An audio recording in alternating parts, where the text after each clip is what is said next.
Now today in this session, today we will look into the different ways, different techniques, especially the different machine learning techniques like your clustering and unsupervised and supervised algorithms can be used. So what are the principles behind those that can be used for your analysis of your proteomics or your aniomics kind of data sets, which will help you to understand that what are the particular uh, biomarkers in that.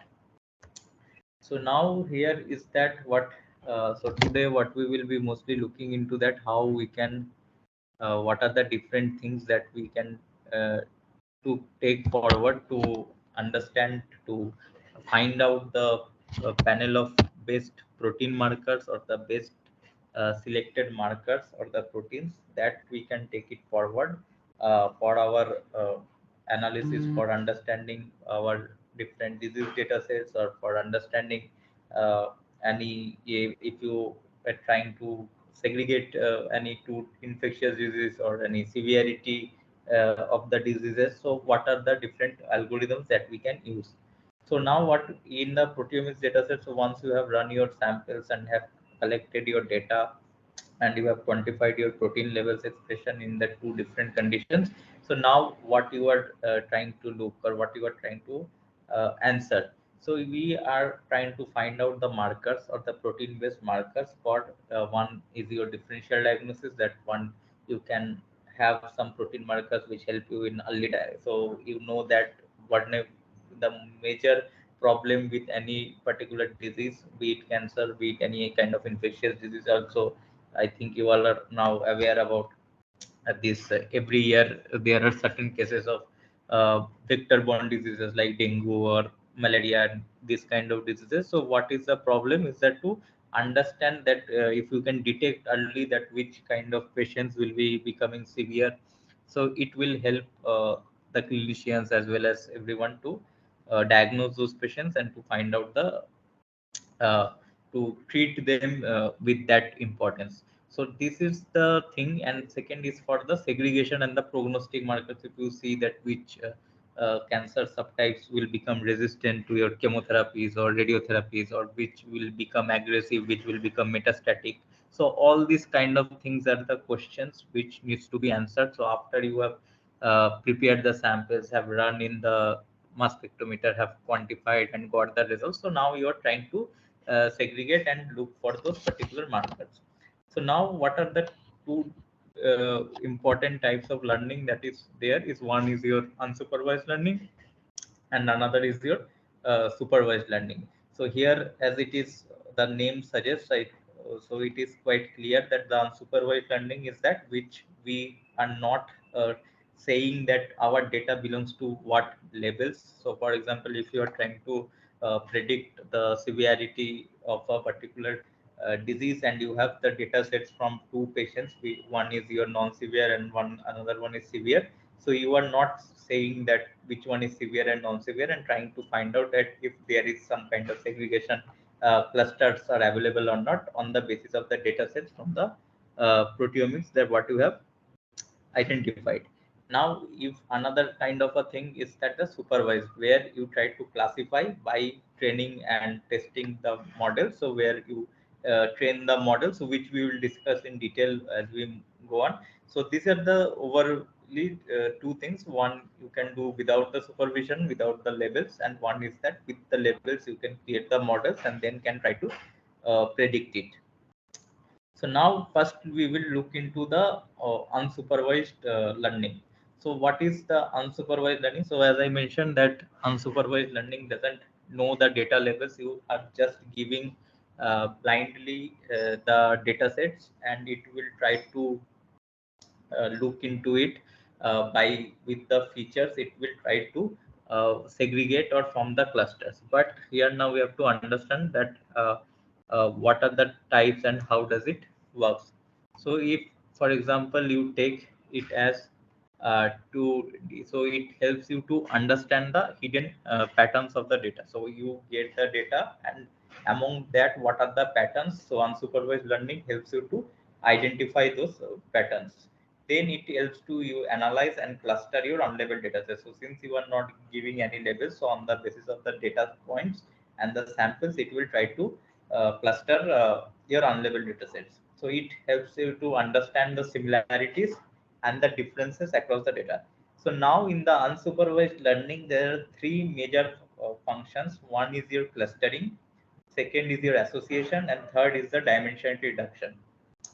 So now we will look into all the three and their various applications. So among which, if you look at the association, so association is being mostly used in your in the data, in not in this data set. So I will like to like the example as you see. So here generally the during the market segmentation, though also I think all of you get your mails or anything promotions from different websites for a certain product. So all these for all this system, it is heavily used the association algorithms, where they try to predict that if a customer or if a person or a consumer is buying certain goods, then customer 2 is also, so what are the common things that the customer 3 will also buy. So this is mostly used in the association algorithm is mostly used for this kind of analysis, that to predict that if someone is taking bread and the fruits, and another person is again taking bread and fruits, then what is the chance that the customer will take in milk or butter accordingly, and that in that way will give that promotional thing to that customer. So this is mostly heavily used there. And in the terms of association, in the terms of biological data sets, how can you think of? So you can think of that if your particular gene X and gene Y, gene X, if gene X is affected, then gene Y is gene Z is also affected, and similarly if gene Y is affected, then what is the, and gene X is affected, then what is the chance that gene Z will also get affected? In this kind of things, which you can try to understand and analyze your data. Another thing is the clustering. So I think all of you know from the about the clustering. And the third is the clustering. You have heard of like K-means clustering or all those clustering. So it all is a part of a bigger umbrella of unsupervised learning. So clustering, association, and the third one is dimensionality reduction. So which is also very much useful in our uh, any kind of proteomics or biological data set, because of the number of the dimensions or the features. So one thing I hopefully I had discussed, that the number of features in our biological data sets are huge, whereas the number of samples are quite less. So whatever algorithm or whatever type of data we try to uh, put fit into algorithm, any algorithm that we try to fit into our data, it becomes a quite a problem because of the overfitting, and because of the less sample size it becomes difficult. So dimensional reduction is one which helps us to uh, reduce the number of features, after which one can try to fit into the different kinds of algorithms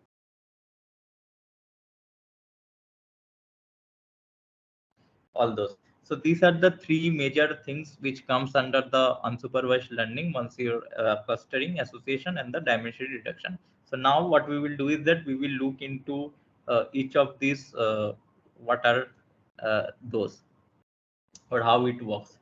So this is the clustering algorithm. So under unsupervised learning, so under clustering, so these are the two major clustering.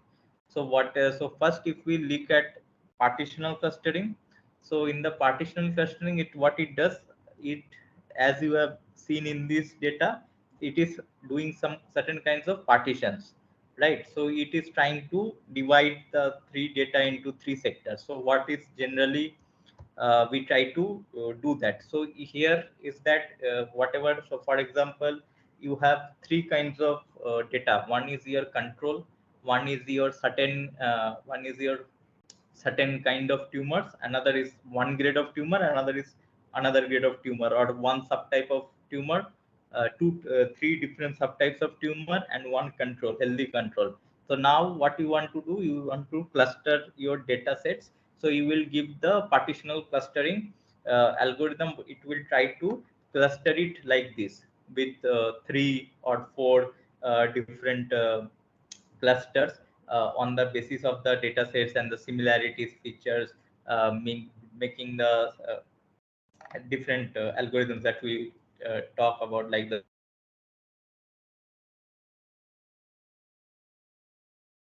partition it and try to form the three different clusters. So this comes under the partitional clustering. So now in the partitional clustering, again it is of three types. One is your hard clustering, another is your fuzzy clustering, and another is your mixture resolving.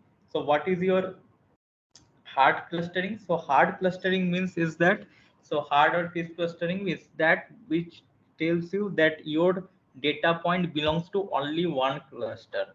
So when there is that thought, and where you are emphasizing that your data point belongs to only one cluster, that is, if you for example, if you go here, and whatever, if the data point, you will either cluster into this part or this part, so then it is your hard cluster. So here every data point belongs to only one cluster only.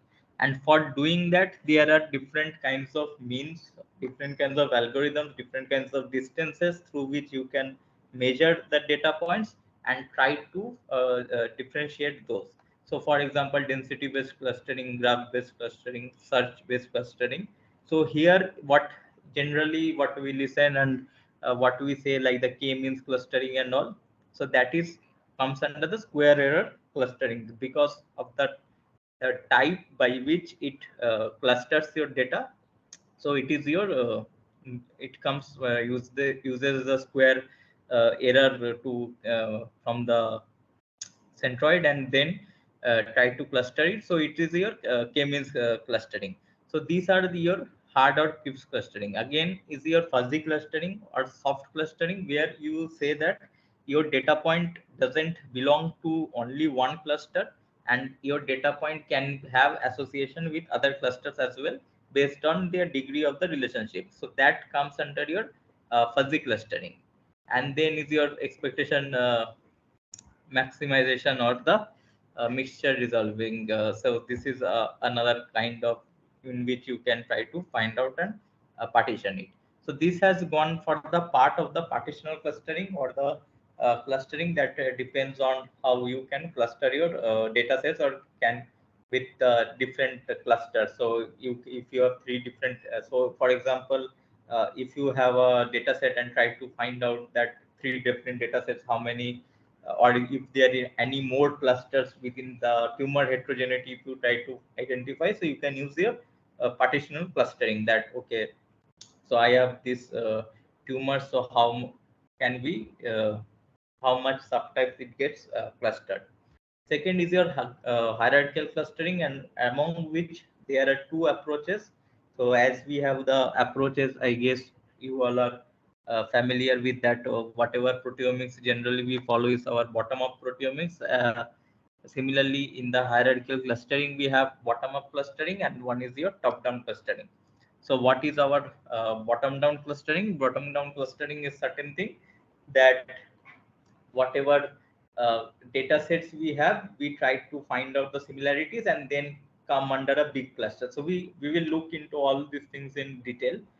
So there are different methods of doing that. And in the divisive clustering is that from the main data set, you try to divide it into small clusters. So this is the top down approach, and this is our bottom up approach in the clustering. So this is the overview of how the clustering works in the unsupervised algorithm. So now let us look into it in detail, the clustering. So what happens is that clustering is one which groups your unlabeled data based on your similarities and the differences. So what it does is that it processes your raw data into groups represented by different patterns and the different data sets. So what it does is mostly is that method. It is a method of identifying similar groups of data from large data. So if you have a large data set, for example, 100 patients, 120 patients, and now you are trying to find out the cluster. So for example, it's a very much powerful technique. For example, uh, if you don't know that whether there is a, when you are trying to do a proteomics or a transcriptomics from a sample which was done from surgery, and if you don't know, or the surgeon don't know that the any control region has been mixed up with your sample or not, then you can try to find out this kind of clustering, where if it contains a mixture of the data sets, it will try to form two clusters. So this is of the exclusive clustering, so or hard clustering, as I was mentioning. So these are the two types, and this is your overlapping clustering or the fuzzy clustering, where there is certain kind of associations between the two data sets from a protein feature. So now in the exclusive clustering, if we look into it, so for example, it is saying that cluster 0, cluster 1, cluster 2. So it states that the data point can exist only in one cluster. It is not possible for the data points to exist or any association with any other uh, cluster or anything. So it is also referred to as your hard clustering. So as we have already mentioned. So k-means clustering is an example of exclusive clustering or hard cluster. So when we perform k-means clustering, it does not take into account any kind of association with your any particular cluster, and means it just divides into the data sets into different clusters based on your particular data sets.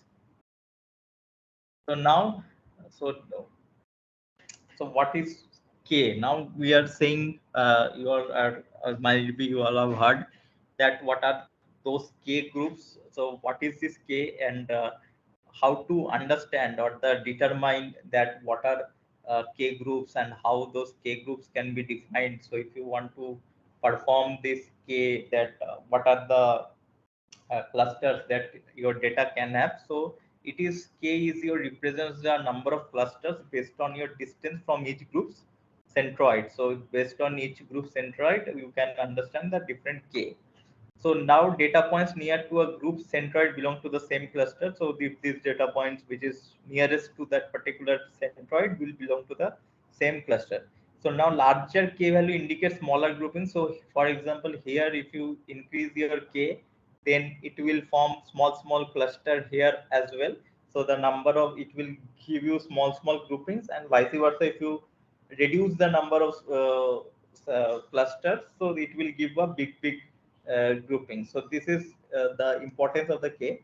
But general a kind of a way through which the K for the K means clustering through, I understand that how many clusters contain in your data is one is your elbow curve, what are the elbow point, to find out that at which this number of clusters would fit, after which the number of variances are getting reduced, and it's not becoming very much what you say that it is not becoming very much valid to have more number of clusters. So this is done by a elbow curve or elbow point. So here you can see that when these variances trying to get reduced with the increasing number of K, then this point is the ideal number of cluster your data sets your data is containing. So with this elbow curve, or this is one of the method through which you can try to find out. So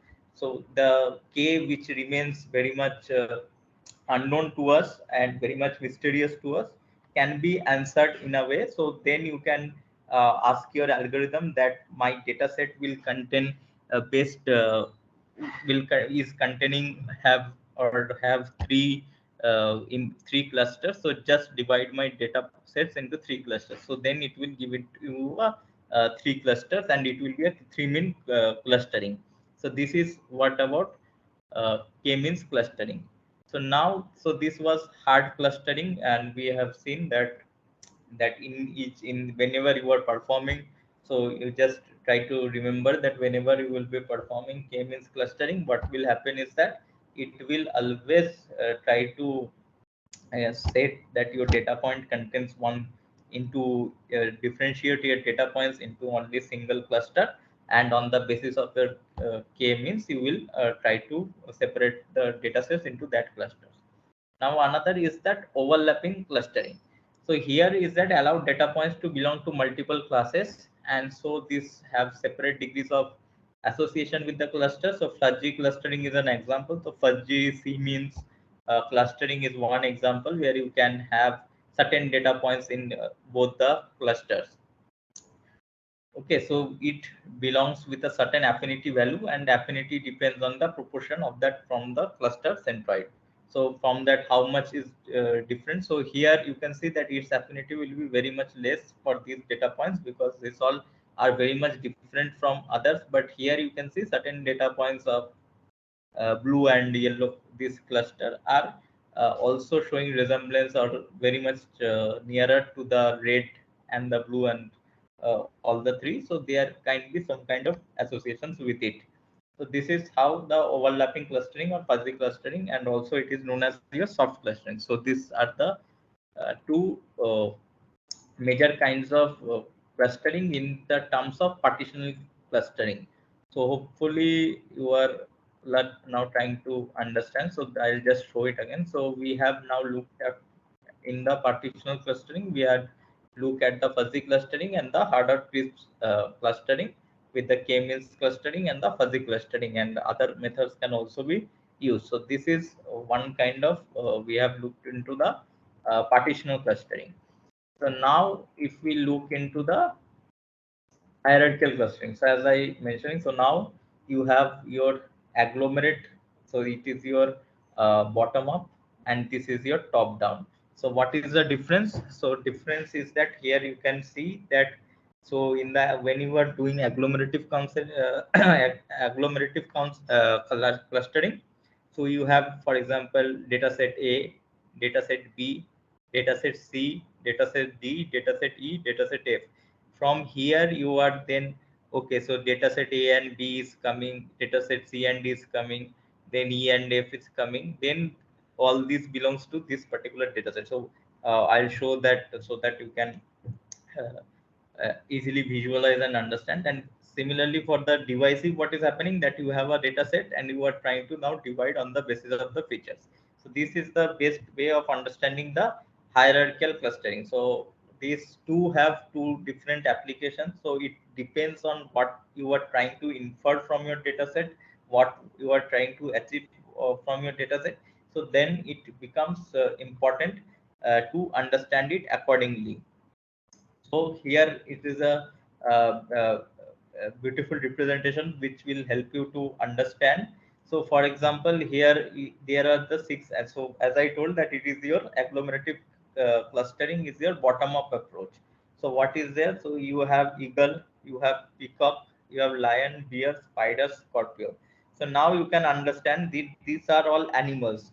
So firstly, these are all animals, but let us, whenever a clustering will happen, so what we will do is that it will, for example, this is your data set A and this is your data set B. So it will try to cluster it, which one is your similar to it. So it will also try to see with data set C, data set D. So here what is happening, so this is a, a pretty good way to understand your agglomerative clustering whenever you would try to do it. So see, for example, eagle and peacock. So these are two birds. So it will, okay, so it will cluster it accordingly.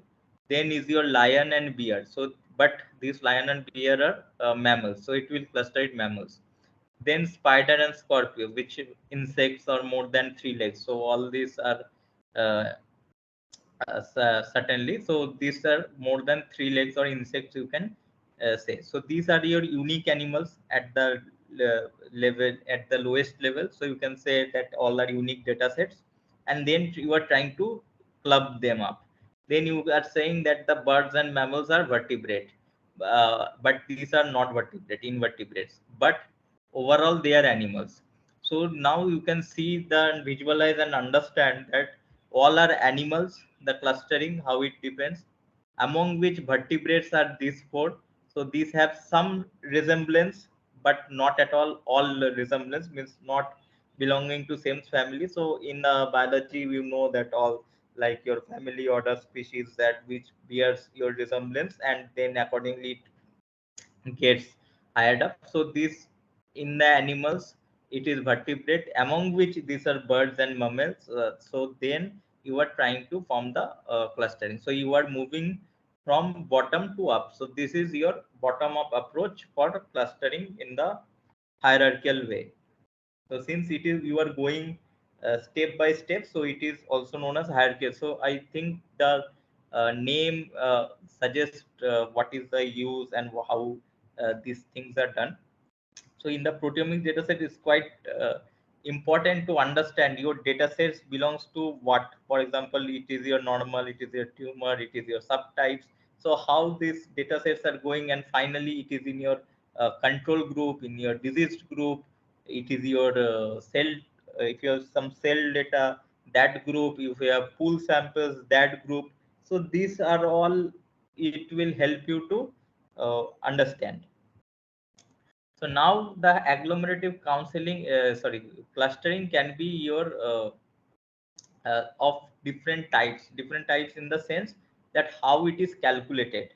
So now you have understood that how agglomerative clustering is working, and it is going from bottom to up. So now how to calculate that? So for that reason, there are four different types of linkages that are used for calculating the distances and making up this making up your clustering. So what is that? First is Ward's linkage, Ward's method. So for example, I don't know if you all have done meta-analysis or there. So you find out that when you do not only meta-analysis, so if you do any software, if you use or try to use for preparing this kind of clustering techniques, so you will find out that there is certain methods, Watt's method, or what by what methods they want to prepare this cluster, it comes. So Watt's linkage, what it does is that distance between two clusters by the increase in the sum of squared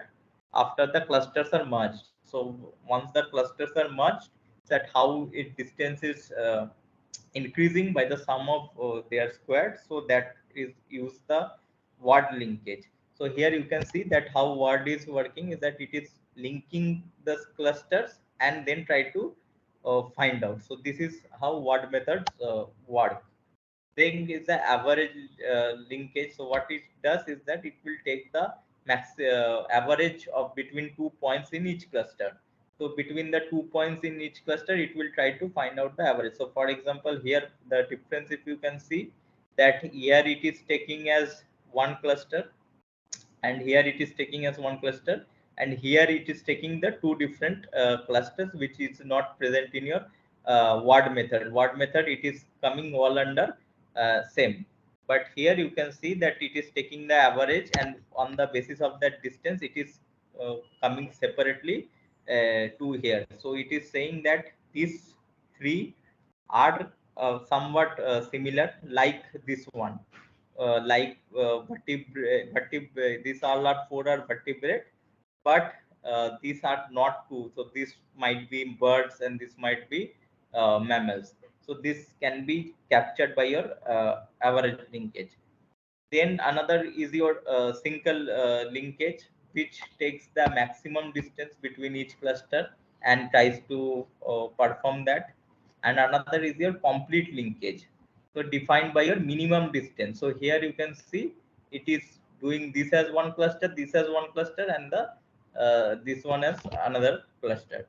So on generally in the clustering technique or in this unsupervised technique, what the distance through which it is measured is the Euclidean distance. So another distances like Manhattan distance or means Minkowski's distance, all this can be also used. But generally what it happens is that Euclidean distance are generally measured to calculate these distances.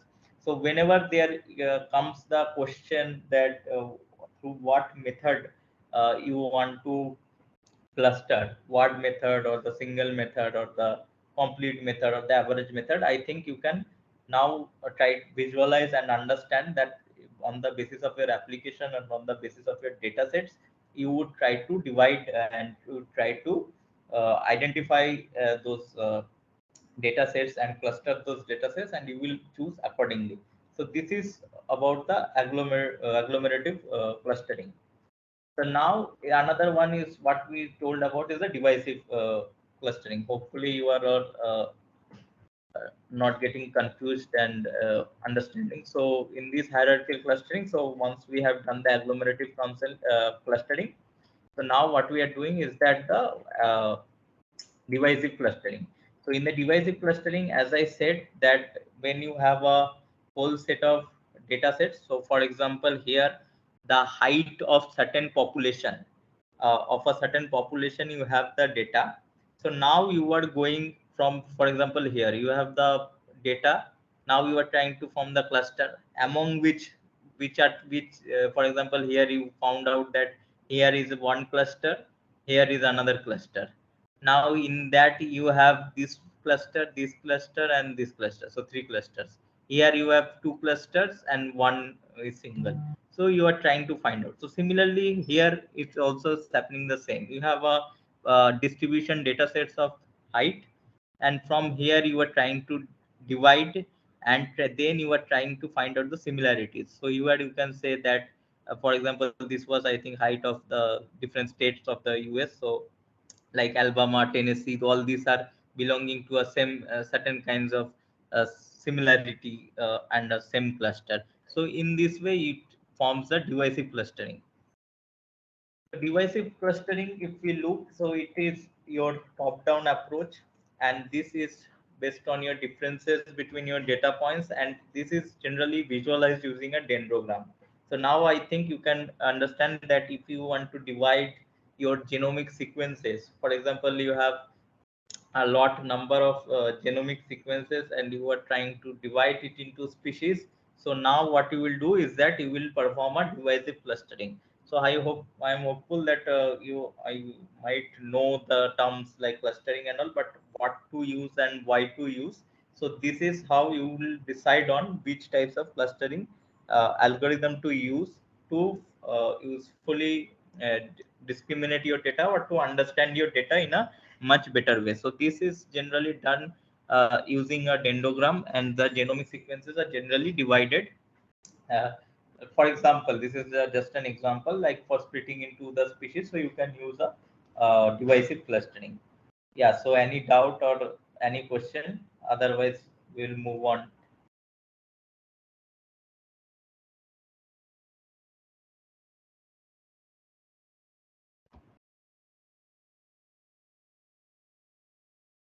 Okay. So if there's no question or any doubt, so, yeah, so we'll move into the another method of the, it is association. So Sir, as we said, so for example, first in the unsupervised, first is our two types of learning that helps us. Yeah, any question? sir, I want to ask one question. Previous two methods can be used on the same data. They give they give a similar result if I used the same two methods on the same data. Sorry, miss, your voice got broken. Uh, Can you repeat it once again? two methods, divisive and agglomerative clustering, if Huh. used on the same data, can they give same result?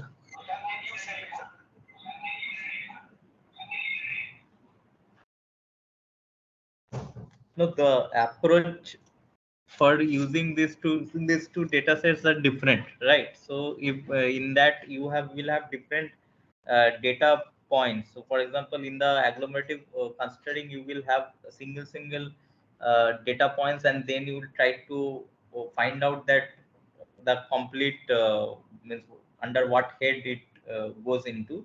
But there you will have the different things, and you will come into the lower spaces. Like for example, you have the different like the different subtypes of a particular cancer, and then you are trying to find out that it belongs to the what head of the cancer for the agglomerative clustering. But in the hierarchical, you will have the different data sets, and then finally look into the similarities. So am I able to explain you? Okay, sir. Yes, sir. Yeah. So that these approaches to be used in a different ways for the different things.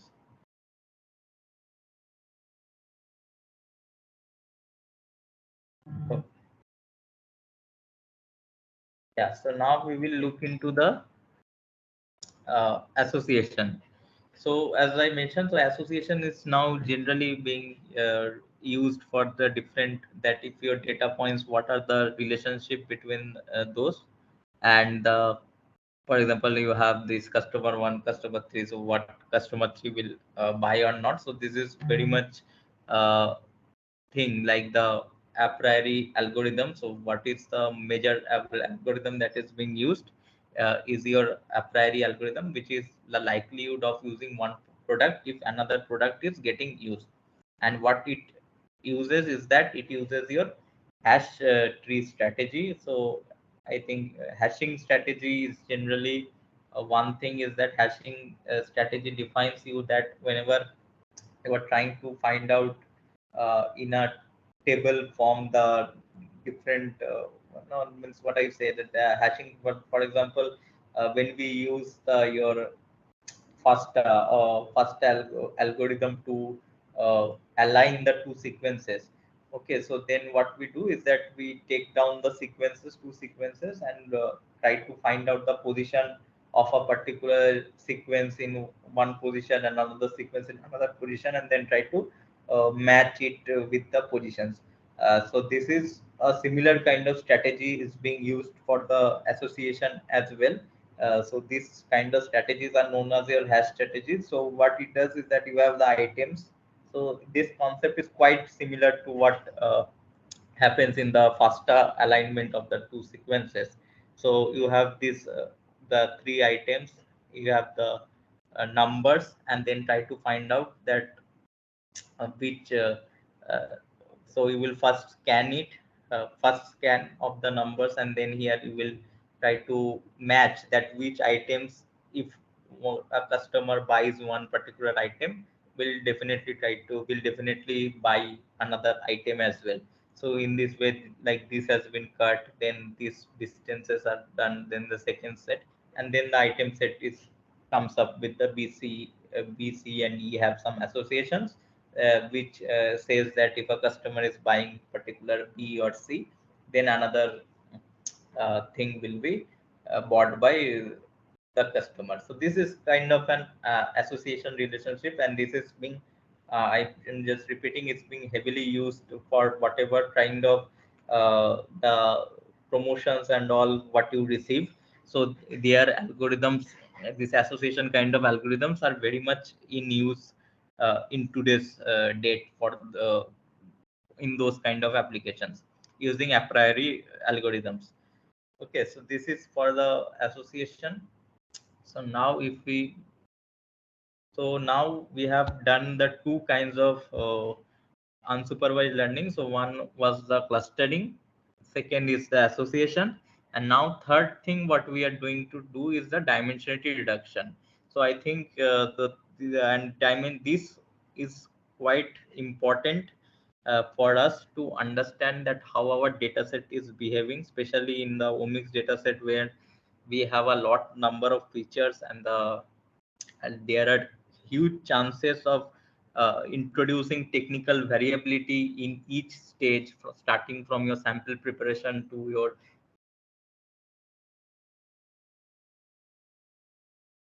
to understand that if there is any outlier in your sample or not, to understand that whether there are the different clusters or are present or not, or how your data set is segregating or not. So these all, and also to reduce your number of features, because we have a lot of huge number of features. So this plays a huge role in segregating and understanding all these points.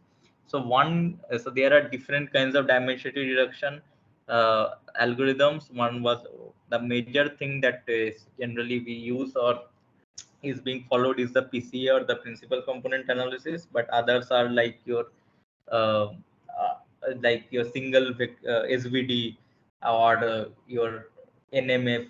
So there are many things, but we will discuss here regarding the PCA, which is being heavily used in routinely. So we generally this is being used routinely to understand the data sets. So what happens is that, so steps of performing our PCA is that first covariance matrix is calculated from your standardized data. So what is your, after you normalize and make the data standardized, so you will calculate your covariance matrix and then calculation your eigenvector and eigenvalues for the covariance matrix using the a minus determinant of lambda equal to 0, and then you will try to sort and normalize the eigenvalues, and then you will stack them horizontally to make the identify the components, principal components 1 to n number of components you can do. So how we said that we are using that this PCA method is very powerful, dimension reduction algorithm is very much powerful in a way that it is an unsupervised learning, so it doesn't take any labeled or it doesn't depend on any label of your data. So whatever label you are not specifying any label, but on the basis of unlabeled data, what is trying to do is reducing your number of features to the certain principal components, and then it is making a scatter plot of those principal components, and then it is getting plotted. So for example, and then I said that it is also very much powerful in understanding the outliers in our biological data set. So you can see that all these data points are coming around, but this one data set or this one data set is showing a very high difference from other samples. So these samples are outliers. So now the question is that yes, this sample can be biologically different. It can happen that it is biologically different, but in a way it is generally assumed if it is a biologically different also, then also if we try to come up and try to use statistics using this data, not only statistics, using machine learning algorithms also on this kind of data, using you means both this sample, if we will get a huge number of false positive result or those results that are not at all that may be not be useful, because the thing is that if it is biologically variance also, but it is not belonging to a set of population, and the majority what happens is that all these samples which shows this kind of outlier is generally your technical, due to technical reasons, that can be due to collection of your sample, storage of your sample during the sample issue has been there, which is showing this kind of thing. So PCA is a very powerful thing in a dimensionality reduction, which helps us to understand. Though other factors, other like as I mentioned, SVD or NMF are there, but generally PCA is being used and this gives us very much powerful thing. So this was all about the unsupervised learning. So I'll just refresh all of you. So just if we look at the first slide. So here unsupervised learning, so we have covered the clustering. So clustering has your two things. One is your, I'll just revise it or refresh it once again for all of you. So first is a clustering, is a partitional clustering. It has your second one is your hierarchical clustering, then partitional clustering as hard clustering or soft clustering, based on what you say that your data points has any association with other clusters or not. Then followed by, when you have gone to the partitional clustering, there's a hierarchical clustering which has two approaches. One is your bottom up approach and is your top down approach. So one is your agglomerative clustering and the divisive clustering. Then is the association. and final is the dimensionality reduction. So these are the major things for your unsupervised learning or thing to understand our biological data. So hopefully unsupervised learning is clear to everyone, and no further question. Then we will move to the supervised clustering, the supervised learning. Sorry.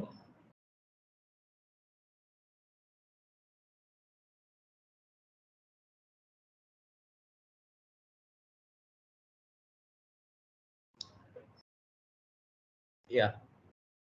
So supervised learning has now two different things. One is our classification, and is another is the regression.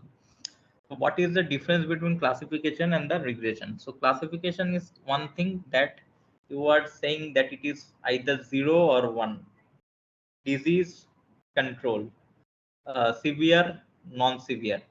When it is not continuous, one thing which is not continuous, it is discrete. First of all, classification is done on the things what is your discrete data. So you can classify into it. So these are this belongs to tumor, this belongs to control, this belongs to severe, this belongs to non-severe. That is our classification. And what is our regression? Regression is something that we try to get on to understand, to derive the value of some continuous data or continuous thing, the dependent on the basis of the dependent variables are generally are on the continuous data, and also to not to segregate or segregate the two into two parts or into the data sets, rather to derive your values or to understand that features. So that is generally used for the your regression. So this is major difference between our classification and our regression. So in our label data, so for example, for classification, so as we are mentioning supervised learning, so it will definitely we will have to give the label data. So here major important thing is that the supervised learning cannot work on your unlabeled data. So whatever unlabeled data, if you try to cluster it or if you try to identify it, so you have to do it in the unsupervised learning way. So that gives us a better option to understand the data or to find out, as I was mentioning.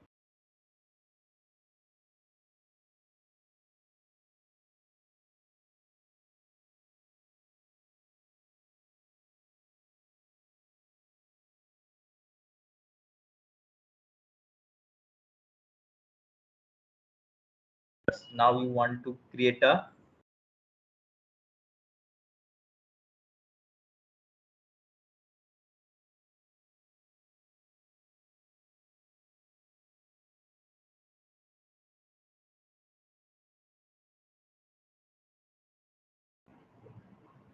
uh, yeah. So if you want to create a model that will say you that yes, that so that whenever you give a new kind of sample as a test data set or in a blinded manner, so it will try to depict that it is your tumor or control or not. So in that way, if you find out, so here you are giving the label data.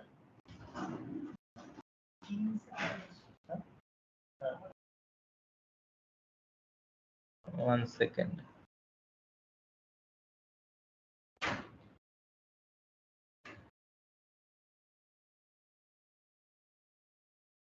Hello. Hopefully I'm audible.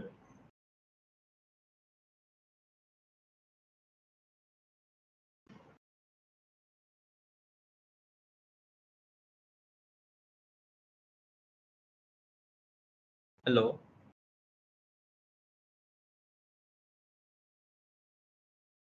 Am I audible? Yeah. Yeah, so as I was telling that we need to the with this label data, what happens is that it gets the training that this is your control, or this is your tumor, or this is your severe, or this is your non-severe. What are the data sets it has? And then what it performs is, what it does is that it will, on the basis of that, it will test for the output for your future inputs. So this is the best simplified way of how the classification generally happens in the supervised learning. So now what we do is that we try to identify or predict the correct level of a given input data. So what are the different algorithms that are being used? One is your like naive Bayes, SVM, random forest gradient boosting, ADA boost, logistic regression, etc. are all your supervised classifiers. So SVM classifier, random forest classifier, naive Bayes classifier. So all these things will try to model your data based train your data based on these models on the basis of certain algorithms. On the basis of the features that you are giving input, and then try to find out that what are the and then try to test it out on the other data sets and try to find out. Okay, so now this is a kind of a confusion matrix. What we generally derive after you try to classify is that one is your true positives, that if whatever is true you are getting true, and one is your true negatives, that is which one is false. So if you are saying this in the severity non severity severity and the non-severity confusion matrix. So which ones are severe are actually predicted as severe in your test method, and which is are non-severe and truly predicted as non-severe in your in your data set. So this is given your true positive and true negative. And other things, if your severe is detected as non-severe, if your patient is actually severe but it is being predicted as non-severe, or vice versa, that your patient is not severe and is being predicted as severe. So this gives you error. One is your type 1 error and the type 2 error. So the error belonging to the false positive is your type 1 error, and the error with the false negative is the type 2 error. Okay, so these are the two errors. Now there is an interesting part to understand the how this error can be very much detrimental for your study. So when false positive will become very much crucial for you to control false positive, and when it will be crucial to control your false negative. So what happens is that, so as I was giving your so first let us take that you have identified the proteins. Okay, and so as I was giving example of the severity only, so you have a set of proteins. So you have done in the mass spec, and from the doing the plasma or the serum proteins, try to find out the protein markers, and then you have so then you are doing a statistical test, or you are coming with the feature selection or the machine learning based algorithms to find out a set of panel of marker proteins. So now if in this panel of proteins that you are saying that it can detect your severity or non-severity, a set of proteins, and if that protein is a false positive, right? So if your protein that it is actually not able to classify, and that came due to a certain amount of noise, or since you have included outlier in your data set, or you have not given the you have not seen the data distribution and have done some statistical test without having much statistical power, and have identified that particular protein, and you are saying that it is kind of differentiating between your severe and non-severe, or it is significantly dysregulated in your severe and non-severe, then that error becomes very much crucial. So their false positive becomes very much crucial, and you need to control your false positive, for which generally p values are generally raw p values are not calculated, not only uh, taken into considered in the proteomics dataset,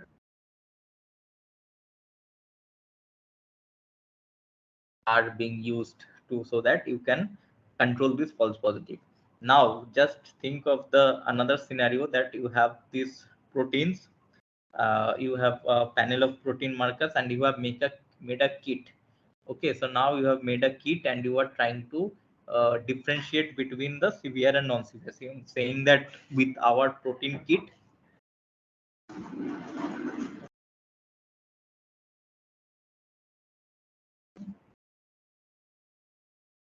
So with our protein kit, now you have made a kit that can detect severity or non-severity with those particular proteins only.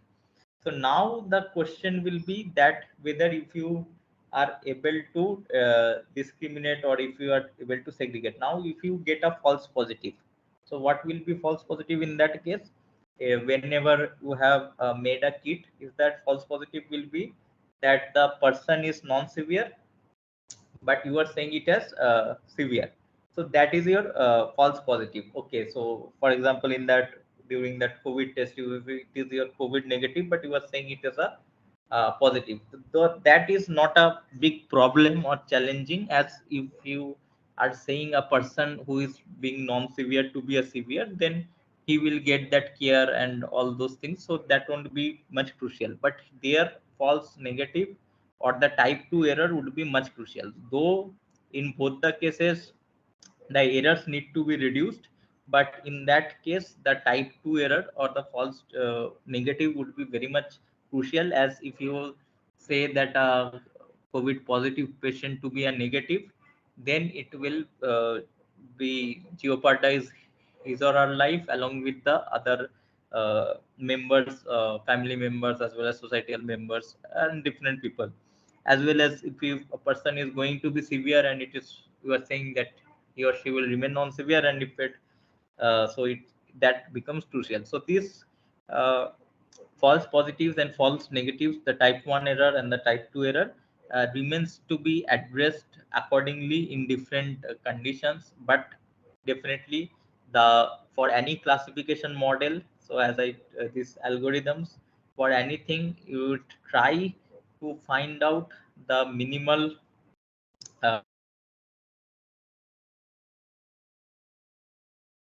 this error and to increase the true positive and the true negative, then only your model or your classification algorithm is working best. With the input data, whatever data you will get, it will easily to process. Okay, so these are the concept of the false positives and the false negatives whenever you do a classification algorithm. So there are other parameters also that are generally taken into consideration whenever you are classify. So if you are classifying into two groups, so how many correct predictions? So this will be your accuracy, which is total true positive plus true negative out of the total number of observations. So how many are the true positives and the negatives you are getting? So that will be your accuracy. And out of all predictions, how many are correct? So how many are true positive among the positives, means how many are truly correct? So all the positives, both true positive and the false positives, and among which how many are true positives. So that will give your precision. Then is your sensitivity, that how was good was your model predicting real yes events. So sensitivity is given by the formula of true positive by true positive plus false negative, and the specificity is how predicting real no events, that is your true negative by true negative plus false positive. So these are the four things which are generally whenever you do a classification after you have made a confusion matrix. So firstly you will divide or classify your models or your data sets, and then what you will do is that you will try to find out the true positives and the true negatives and the false positives and the false negatives, and try to get these parameters out versus your accuracy, then your precision, then your sensitivity, and then the specificity. Another thing is that F1 score, what happens in the F1 score is that when there are more than your one class or level, and then it is that try to find out the harmonic mean of your precision and recall. So F1 is your precision into recall by precision plus recall. So this is a calculation of your F1 score. And another thing that is getting that is generally plotted whenever you do a classification is your AUC ROC curve.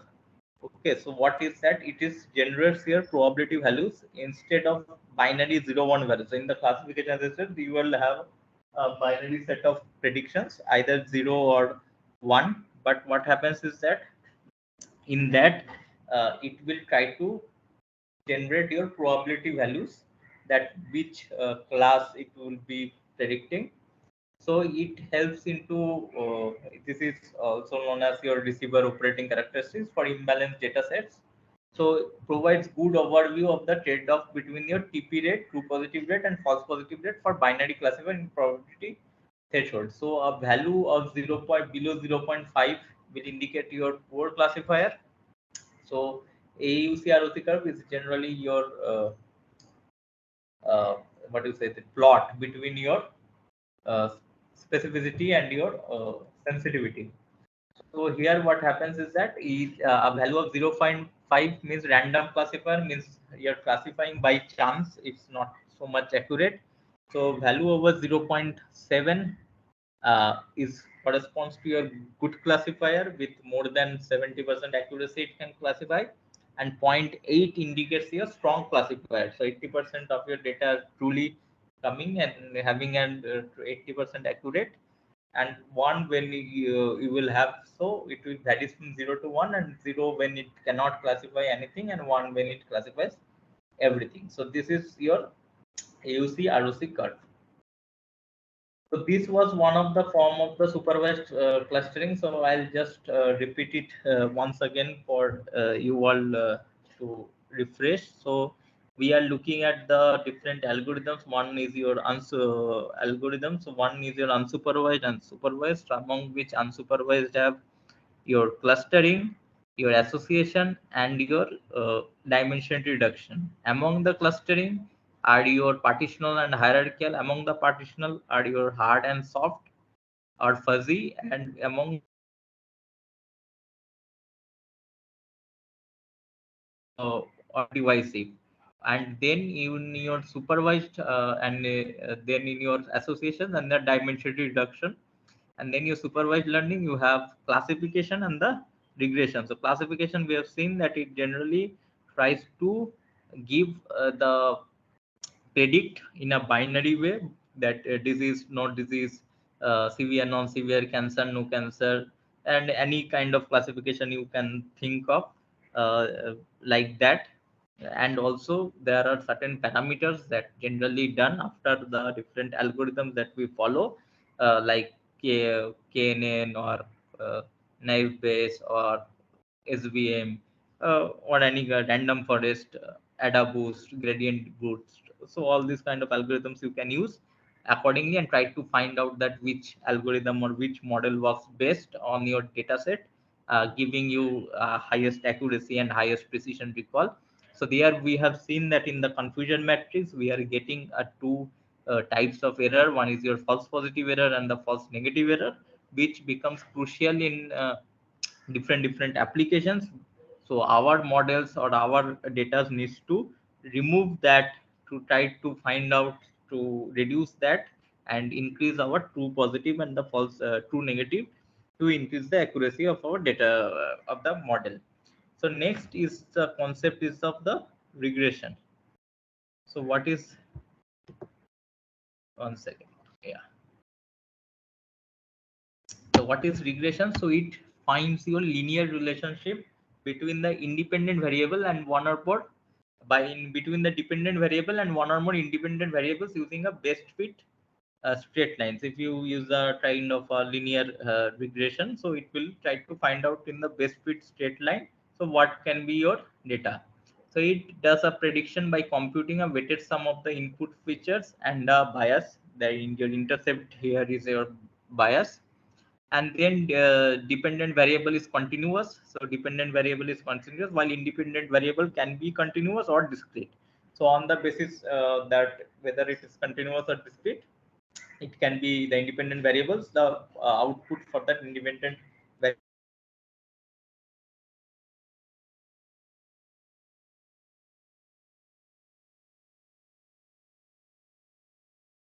cannot be done using a in the XY plane, and you will need to have a polynomial regression. You have support vector regression, decision tree regression, random forest regression, region regression, lasso regression, or logistic. The logistic regression what should be not be, but okay. So lasso regression, ridge regression. So all these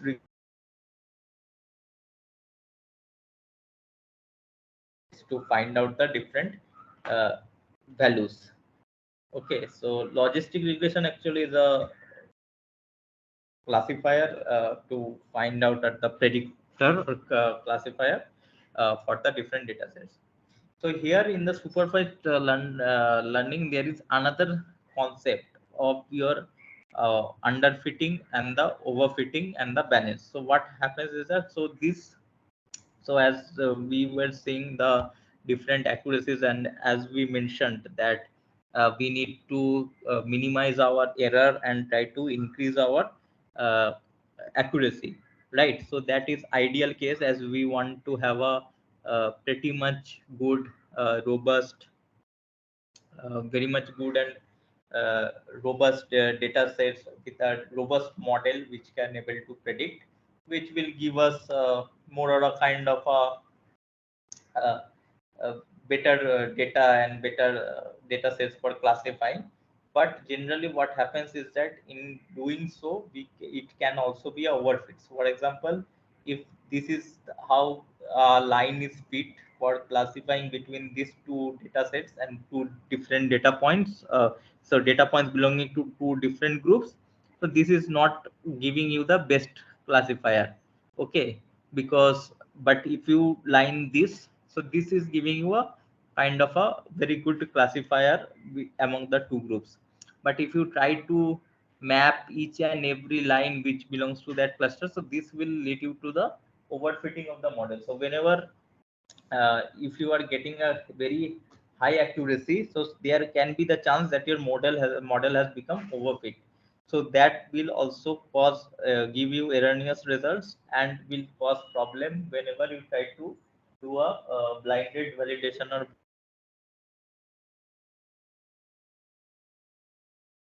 your it will give you the error rate will increase. So we should not overfit our model as well. So that's why the concepts like cross validation and all are generally deployed and employed in different machine learning algorithms. So the different firstly the data sets are reiterated different times.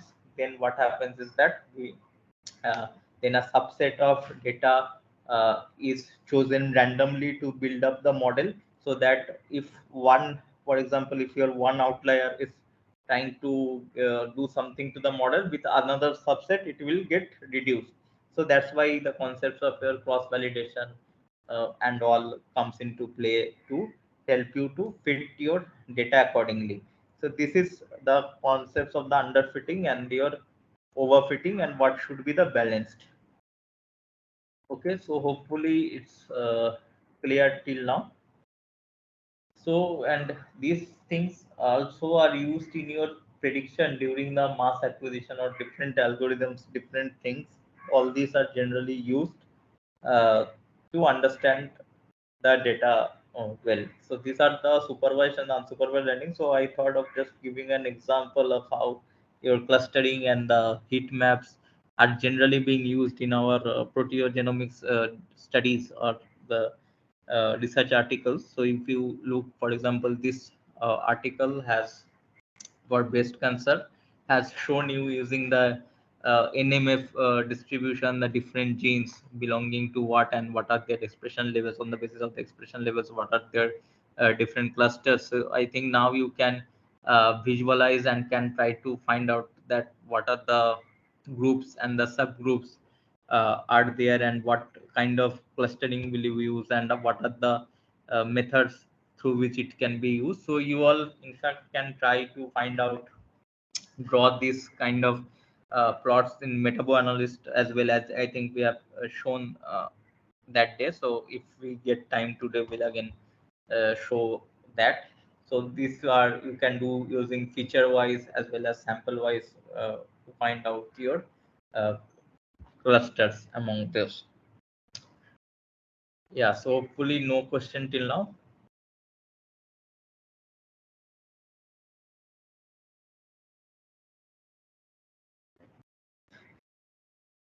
Okay, so then we will move into our next concept of our hypothesis testing. So as we mentioned that we are when we are getting the protein data sets out and from the mass spectrometry, and we are trying to find out the different proteins. So one way or one approach can be using machine learning algorithms to select out the best features, best classifiers, or best panel of proteins. But another way is our conventional statistical methods to find out, to test out the hypothesis. So when we are testing out the hypothesis to find out that whether the protein is statistically significantly dysregulated or not. So what is are the two hypotheses? One is our null hypothesis, so and one is our alternative hypothesis. So what is null hypothesis? The null hypothesis is something where we generally speak and say which we generally accept or reject or rather reject or accept. So null hypothesis is the one which we consider and try to accept or reject them. So the null hypothesis is something that we generally assume is that when we say that there are two groups of patients or the two groups of data sets that you have generated, you are saying that there is no significant difference between the two samples, or the protein concentration between the two samples are same. So that means your the data distribution for a protein X for group 1 and protein X for group 2 is having a same kind of distribution with, and there is no difference between the means. But alternative hypothesis is that there's significant difference between the hypothesis value means of what features we are taking. So what we will do is that we will try to find out that whether we can accept or reject null hypothesis. So that's why generally we take the p-value less than 0.05, which if the two means lies, if the mean of one group lies at a very end of the tail end of the another group, then we consider that it is outside the means and the means are quite different. It doesn't come in the null value, and we reject the null hypothesis and accept and say that this protein is statistically significant. So now what happens is that another thing what we need to understand is that uh, uh, only the difference between the means in the getting the p-value is one thing. Another thing that we need to understand that uh, the way we apply our statistical test on the basis of the distribution of the data is also uh, quite important.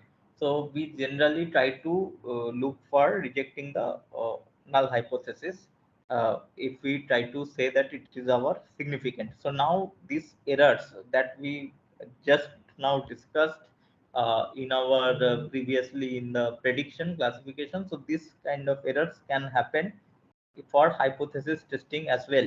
So for example, type 1 or alpha error, or the type 1 that is your positive, false positive and false negative. So I think you all should now be clear that type 1 error is always known as your false positive, and the type 2 error is known as your false negative. So if you say that the type 1 or alpha error which rejects your null hypothesis by mistake and taking the one as significant, that is actually not. So in the classification which is showing that it is coming as a true positive is coming as a true negative. So similarly here is that reject your null hypothesis by mistake and taking the one as a significant, that is actually not. So that is your type 1 or alpha error. Similarly, type 2 or beta error is your fail to reject the null hypothesis when it should have been. So it is actually significant, but you are failing. So this is also these errors are also prevalent in your hypothesis testing. So now, as I was mentioning that the p-value when you are saying, so here is our distribution of one protein. For example, if you take protein X for a group, and this is your protein, same protein for a different group. For example, group 1, group 2. So now what we are trying to see that whether these two means are different or not. So there is another concept that whatever we are taking is not by chance or randomly or by not by chance. It is actually significant. It is actually coming. So this is this is a concept.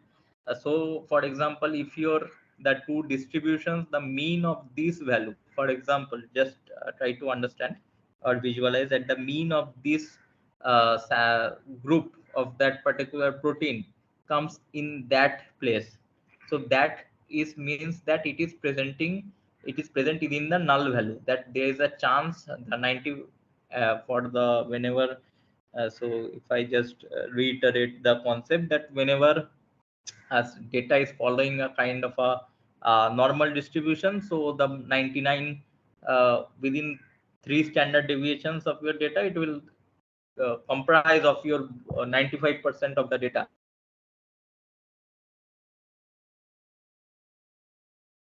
So it is that your mean is coming within the null value or within the value which the data can be, the data point can be within that particular interval region on the whenever your data is following a normal distribution.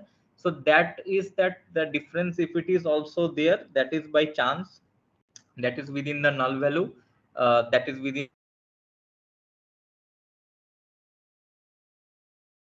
it is not actually having any kind of significance. So this is the concept. Now what we told is that when we will be rejecting your null hypothesis, so you will be rejecting your null hypothesis when your mean is here. So you will reject the null hypothesis when your mean is here, you will reject the null hypothesis. So this part that we told, the alpha or p value of alpha significance level at 0.05. So if your value remains outside your 0.05 present here, so you will reject your null hypothesis and say that it is statistically significant, since it has not come under the and the value of your mean is not present under the value of that particular distribution of that curve. So this is where alpha and what this is your 1 minus beta uh, comes into picture. So now when your error comes, so this is the part of alpha when you are rejecting null hypothesis when it was false. So it is your type 1 error. So what is that? Here, if your data points lies here, you should it means it is not, we should not reject your null hypothesis, but you are rejecting it, so it will give you the type 1 error. Similarly, when uh, you are accepting the null hypothesis, so this will give you type 2 error. So this is the concept of the p value, which we generally take it forward for statistically to understand the statistical significance of the two proteins. So hopefully I'm clear. So in the hypothesis testing, what we generally do is that we uh, a p-value plays a huge role to understand. So now there are two types of test if we try to find out the difference between the two means. So one can be your parametric test and one is a non-parametric test. So what is your parametric test? Parametric tests are those, as I mentioned, that your data. So among those concepts, so this data distribution of the t-test also depend on your data distribution. So if your data is normally distributed, then only the statistical power of the t-test would work. So when we say about the p-value, we need to consider this and keep in mind that thing as well. So this is the thing. So now if we look at the t-test, so it is there are some assumptions that it is approximately normally distributed, variables are independent, and have a similar amount of variance within each group. So these are the some types of the t-test. For example, one sample t-test whether a subgroup belongs to a population. So this is an example of a kind of a proteomics data with a, normalized test, normalized values. So if you have independent t-test to find out if there's a difference between two groups, one is your disease control or untreated treated. So what you will do is that you will calculate the t statistic. So if this is a control, this is a treated. So whether it is significant or not, you will calculate the t statistic. So you will calculate using this formula. X1 is your mean of the sample one, x2 is your mean of the sample 2, standard deviation of the sample 1 and sample 2, and then what you will do is that you will try to calculate the t statistic with the table of significance level given, and then what you will do is that you will reject your null hypothesis. So if your t statistic is greater at the significance level, for example, if you take the significance level at 0.05, so here you can see that 20%, 10%, but if you, the more you decrease the stringency, so what will happen is that you are getting to it will happen that your data is falling at the null level, at the null data, because you are breaching the 95% region, and you are breaching the that the data point can be present there, and it is by chance. So this is how the significance level, if you are trying to getting very much stringent, so you can have a significance level at 0.01.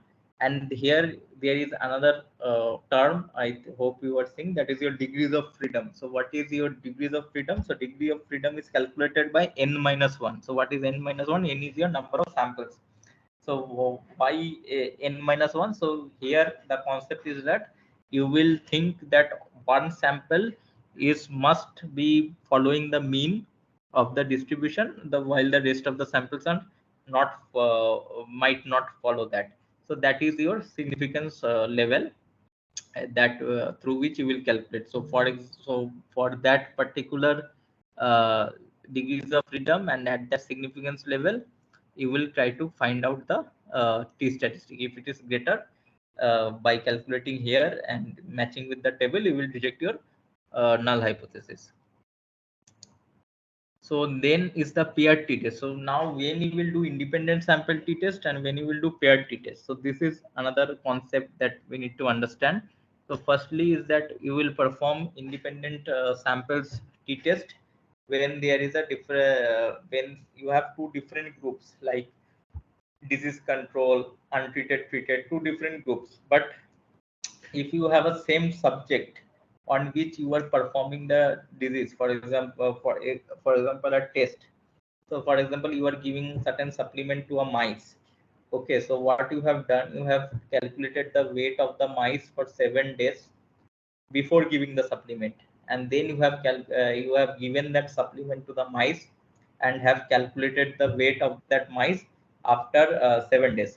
So now you are trying to find out that whether that supplement that you have given has any effect on your mice or not.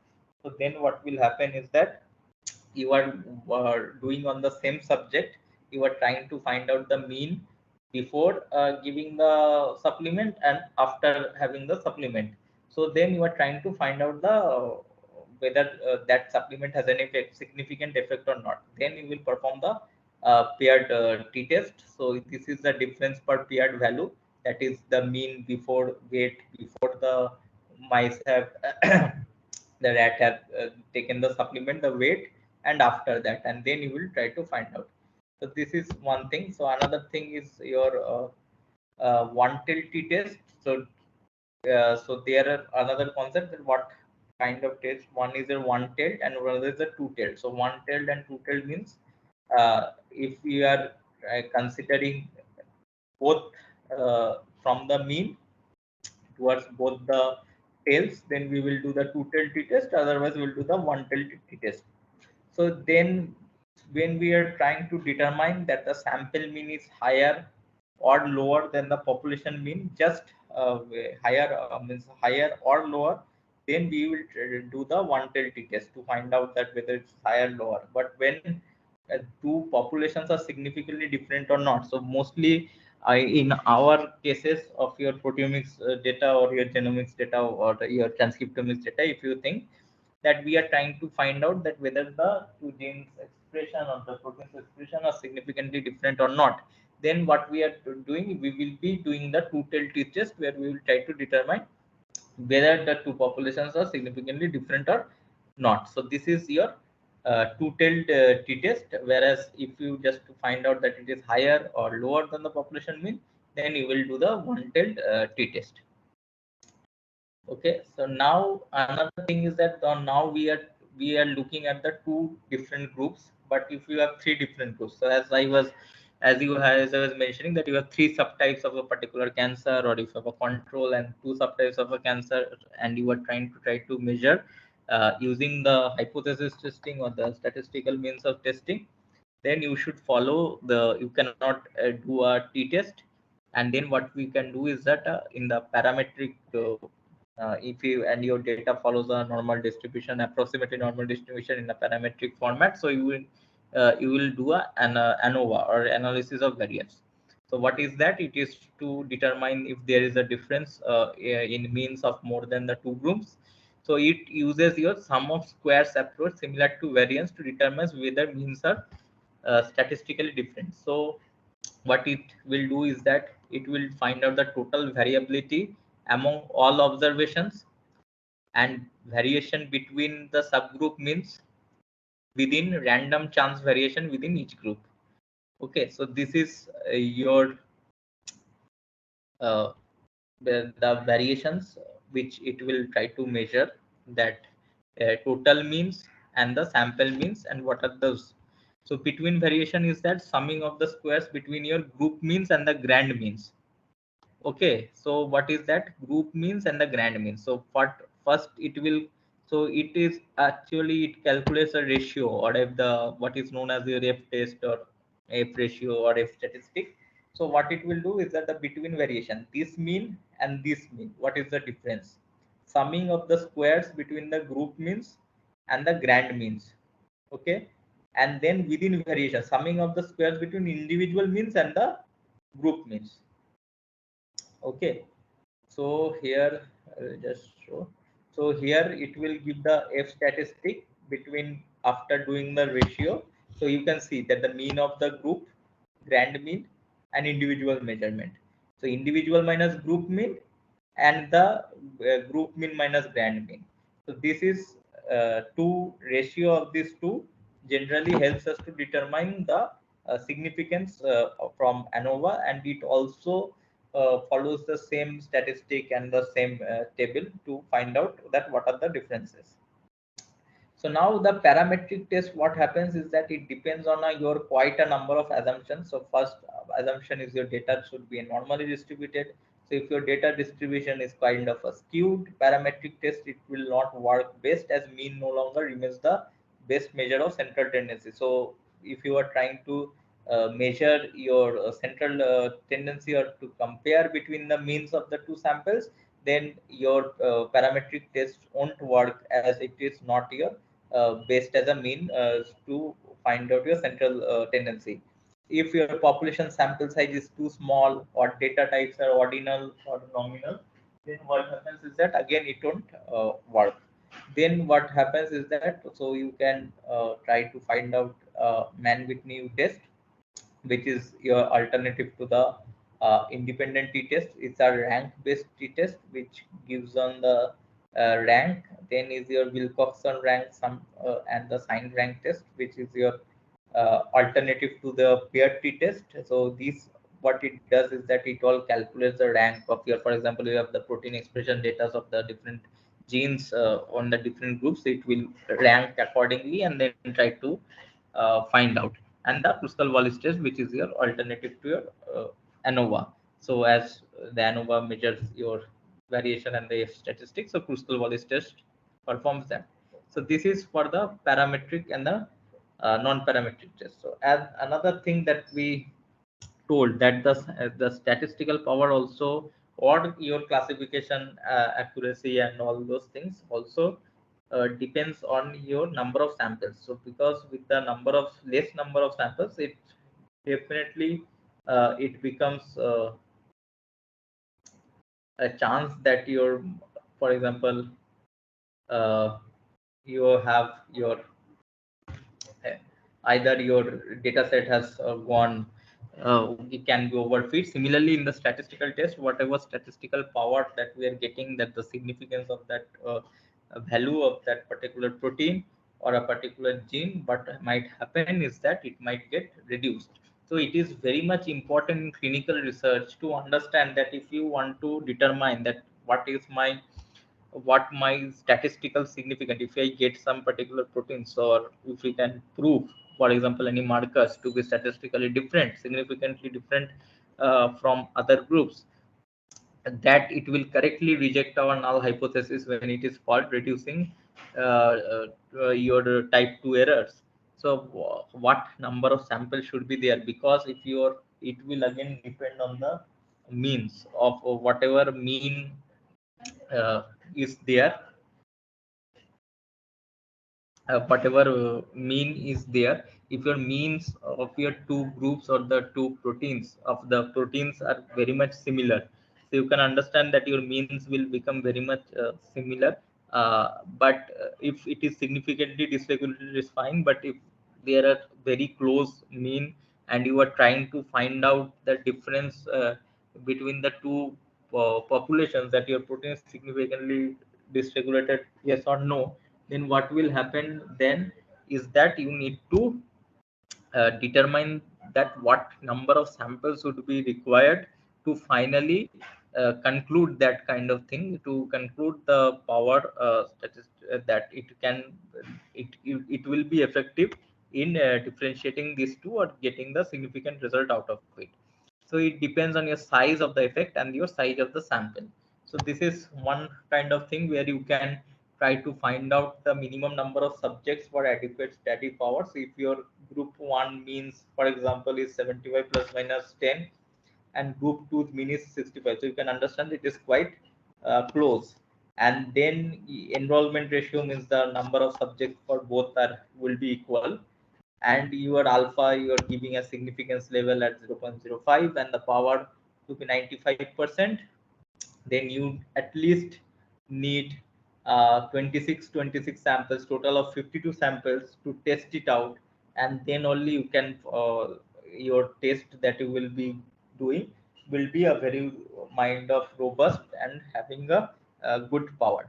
So this is quite important before starting any experiment or designing your experiment, that what should be the number of samples or subjects minimum required to do the statistical study to make it statistically significant. But sometimes, but in the clinical research in real world, it also becomes difficult to have so many samples, and then you need to perform the analysis and have be crucial in every point to defend your data. So this is another concept of the power, which is given by the formula 1 minus beta. So now we will be looking into the software one for the data analysis. One is your Protigy. So Protigy. So as I had say, shown you metapo analysis, if I get some time, show it today again. The different heat maps, as I was mentioning, and as you have seen in the case study of the paper for the Proteogenomics paper. So if I get time, but here one is of the Protigy, is of the uh, software that has been developed by Broad Institute. So what this software, this they provide a very good thing of your centering, scaling. So I'll just so it is an R based tool. So if you just, so those who can use R, so what you can do is that you just paste your install.packages. So it requires shiny package, so you can just install it, and using on the basis of the GitHub, you can just run your Protigy on the web server of them.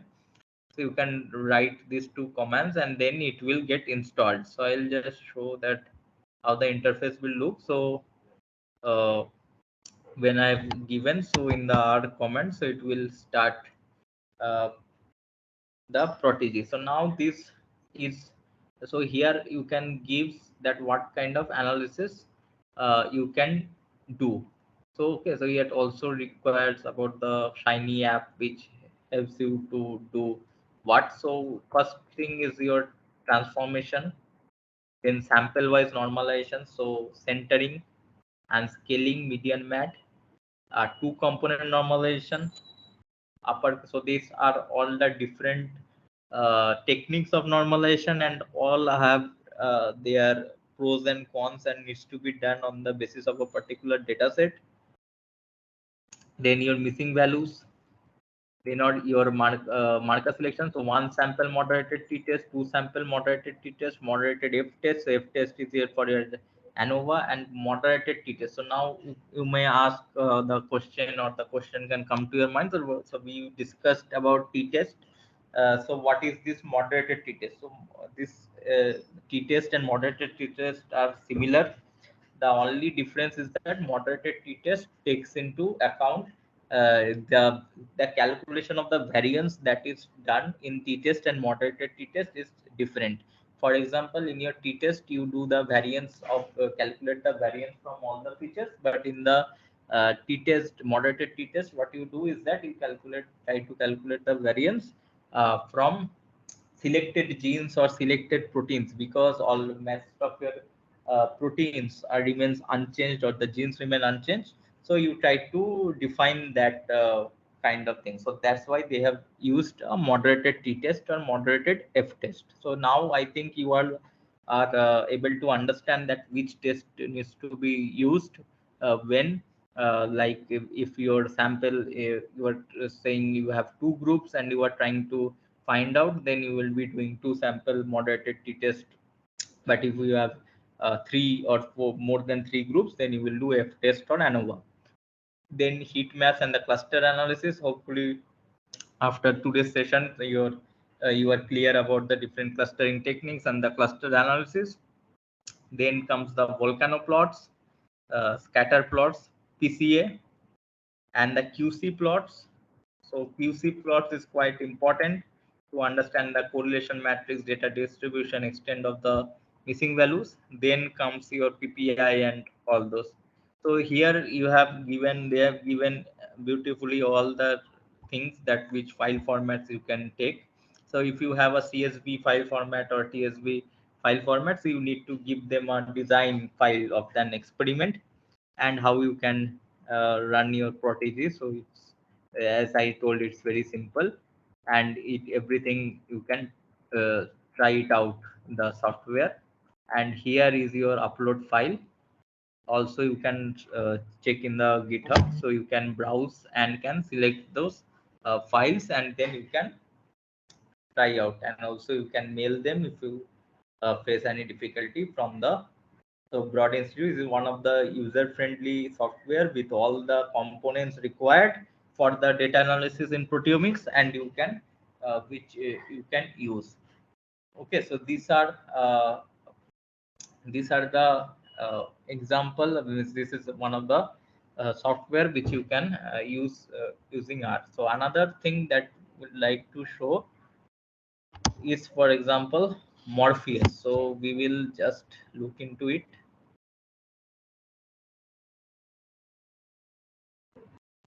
So these you all can open along with me as well to find out. So to visualize. So as I mentioned, so how we will be visualizing.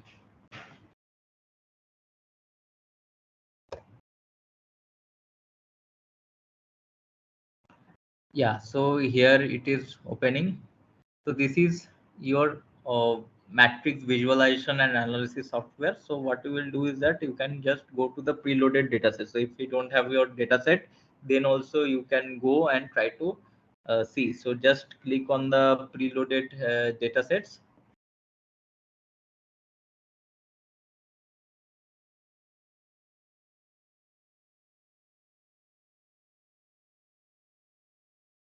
To see, so this is all the TCGA datasets. So now I want to go to brain lower grade glioma, or we can GBM, the more aggressive kinds of brain tumors. So let us see in the GBM. So there you will get the methylation, copy number, proteomics. So let us say that we want to go to proteomics. So we will open it. So you can see that it is getting the participants, the IDs, gene IDs, protein IDs, and how it is showing the expression level. So now what we can do is that we can sort it out. So now if we sort it out by the sample type. So these are all primary solid tumors. Okay. So these are recurrent solid tumors, and the primary solid tumors, which is are the two kinds of groups.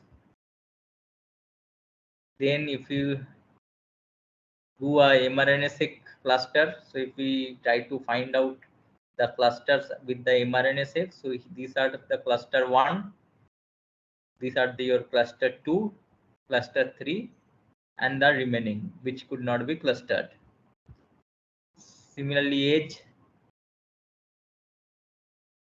so 21, 23, 36, you can see that it is increasing meanwhile. So let us keep it like this with the basis of the MS cluster. Days to death, so if you want to do a survival analysis and all, you can find out. So how many days to death, ethnicity, gender, histological types. So you can, so now let us see on the basis of the mRNA-seq cluster, how your protein expression is getting differentiated. Now, if you want to check that, so for example, here to here is your cluster 1. So what is your protein expression for that particular protein? So this remains mostly the same. So here you can understand that this is mostly, it is not changing. So it is a kind of a housekeeping and has no such effect on your disease. So which one is, if among the one which is changing for particular cluster or particular not changing for any particular cluster, so you can try to find out and understand that how it is getting affected. Okay, so this is how in this Morpheus. So if you have your own data set, you can try to find out or matrix visualize the things. But if you don't have, so you can use your preloaded data sets and try to find out that how it looks or how it gets visualized, and what are the different types of clusters that are present, of what are the age, what are the sample types. So this helps you to understand. This is also a software from the God Institute, the who all are the pioneers and the leading in all your for the TCG and the CPTAG data sets. And also in the Protigy, you can try to analyze the data. So now, so I'll just show you in the Metabo analyst itself only certain things that you can do. So if you are comfortable using, not so much comfortable using R or and do not want to use in Protigy, you can do in Metabo analyst as well, the analysis. So for example, I'll just show that how the clustering and all those algorithms can be used.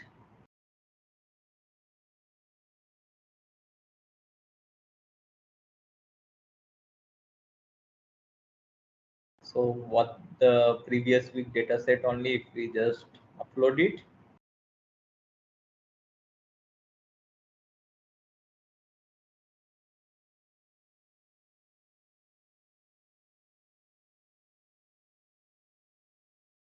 Yeah, so if I just do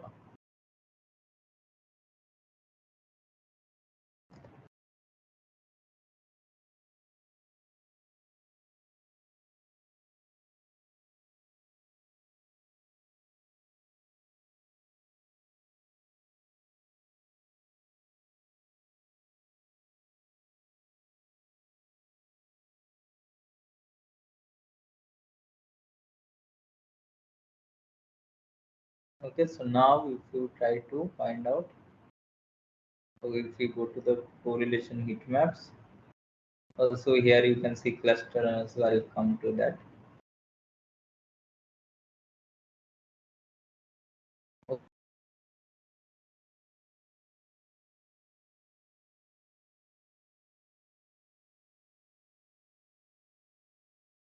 We just go to the heat maps.